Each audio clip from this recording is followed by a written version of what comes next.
খিলক্ষেত বড়ুয়া বাজারের প্রজেক্ট থেকে আমি ইঞ্জিনিয়ার আব্দুল্লাহ আল মাসুদ বলতেছি। ইন্টেরিয়র কাজের জন্য অবশ্যই আমরা সারা বাংলাদেশে কাজ করে থাকি। তো এই যে আমার পিছনে একটা টিভি ক্যাবিনেট দেখতে পাচ্ছেন, এগুলো এখন ফিনিশিং এর কাজ চলতেছে। আহ, আর ওই যে আমার মাথার উপরে যে একটা সিলিং দেখতে পাচ্ছেন। সো আপনাদেরকে আমি আজকে এই প্রজেক্টটা সম্পর্কে বুঝাবো, দেখাবো আমরা কোথায় কি কাজ করতেছি।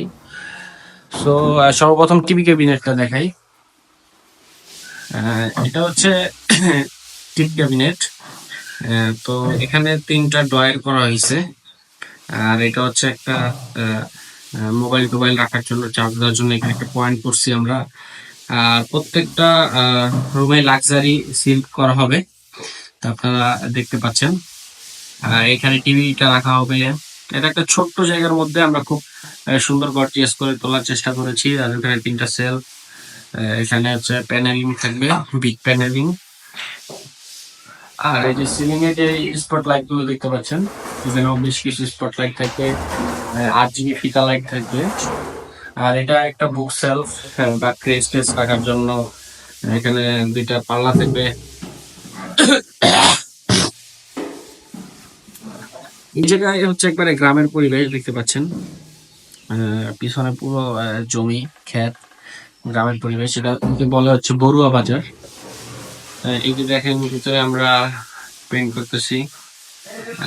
আপনার প্লাস্টিক পেইন্ট করা হচ্ছে, তারপরে লাক্সারি করা হবে। তারপরে আপনার এখানেও পেইন্ট করা হচ্ছে।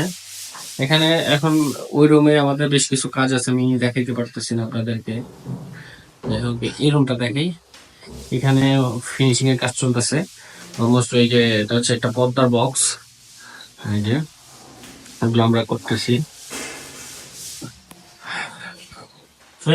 তো এই যে রংগুলা দেখতে পাচ্ছেন, এগুলো হচ্ছে প্লাস্টিক পেইন্ট। সো আপনারা আমাদের সাথে যোগাযোগ করতে পারেন। আমি সারা বাংলাদেশেই বিল্ডিং কনস্ট্রাকশন নিয়ে কাজ করি, ইন্টেরিয়র কনস্ট্রাকশন নিয়ে কাজ করি, ইন্টেরিয়র ডিজাইন নিয়ে, বিল্ডিং ডিজাইন নিয়ে। আমরা হচ্ছে একটা কনস্ট্রাকশন ফার্ম, আমরা সকল ধরনের বিল্ডিং সলিউশনে নিয়ে কাজ করি। সো আমার নাম্বারটি আমাদের পেজে দেওয়া আছে, আমাদের হোয়াটসঅ্যাপ নাম্বার ওইটা। তো আপনারা অবশ্যই আমাদের সাথে যোগাযোগ করবেন। আমাদের সর্বোচ্চ দিয়ে আপনাদের সর্বোচ্চ বাজেটের উপর আমরা কাজ করে দেওয়ার চেষ্টা করি সব সময়। আর কি বলবো, শেয়ার করবেন, সাথে থাকবেন, ভালো থাকবেন এবং কোয়ালিটিফুল কাজ আমাদের কাছ থেকে বুঝে নেবেন। ধন্যবাদ।